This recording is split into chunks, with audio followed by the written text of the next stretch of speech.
Hi, and welcome to this episode of John's Motorcycle Rescue and Review.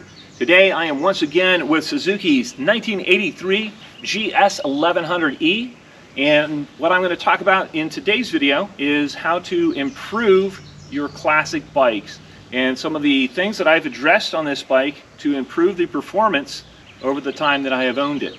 If you're like me and you like classic bikes from the 70s, 80s, and 90s, please feel free to like and subscribe. I feature lots of classic bike content on this channel. On each of my classic bikes, when I buy them, I go through them and I do my initial restoration. I make sure all my fluids are changed. I make sure that everything functions as it should. And then I like to get the bikes out on the road and run them for a couple of 100 miles. And as I'm doing that, I take notes of little things that I'm going to change or plan to change or address on the bike. I usually wait till I have a short list of things to do, and then I will go in and do kind of round two of the restoration. And it's really the refinement of the bike that's kind of dialing it into my taste. I've gotten enough miles on it to know how it handles and to get to know the bike, and I want to improve it in every way that I can. I recently went in and I changed the stock jetting that was in this bike, and I went one size up on my pilot jets and one size up on my main jets. That cured a low speed surge that the bike had at low speeds and low throttle settings. Another thing that I've gone in and done this week is I have gone in and I have increased my spring preload and my damping rate on my rear shocks, and I like the way that handles a little bit better. Previously it was more compliant, but it was a little bit up and down and it seemed to rear back when I would really get on the throttle. Another change I recently made was to add a 1-inch spacer underneath this handlebar. This handlebar is a little bit lower and wider than the stock handlebar. I like the bar. I still would like about an inch more pullback on it. It's a little bit of a reach to the bars, but it's better than it was.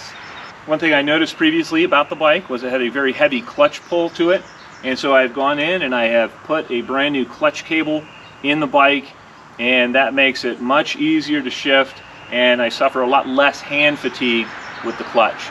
Another thing I've done previously on this bike is to add a set of the Spiegler steel braided brake lines, and those tremendously improve the front brake feel on the bike, and they really improve the stopping power, and it really brings the performance of the brakes much closer to the modern era, and they are much safer.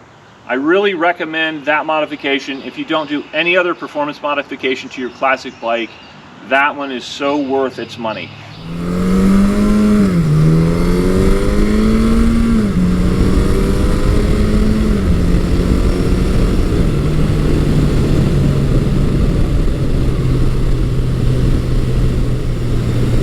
I'm currently riding Suzuki's 1983 GS1100E, and I have just completed a whole bunch of minor upgrades to the bike, and I'm really enjoying refining this machine and getting it 100% to my taste.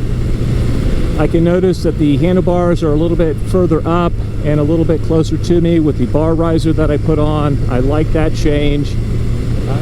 I also noticed that there's a lot less clutch lever pressure with the new clutch cable that I installed.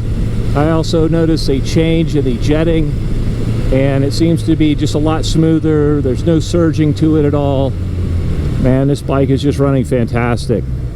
The suspension changes that I made in stiffening up the rear suspension and increasing the damping in the rear has really made a nice change as well. It doesn't rear up quite as much under acceleration.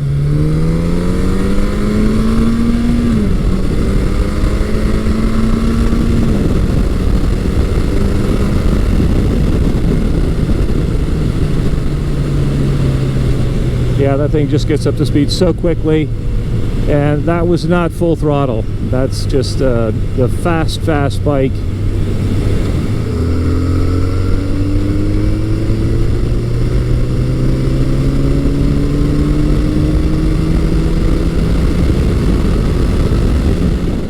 All right, I'd love to know what you guys think. If any of you out there have classic bikes and you have gone through and you've done things to improve the performance of them, please feel free to comment in the comment section below. As always, I hope you found this video entertaining and informative, and until next time, enjoy the ride.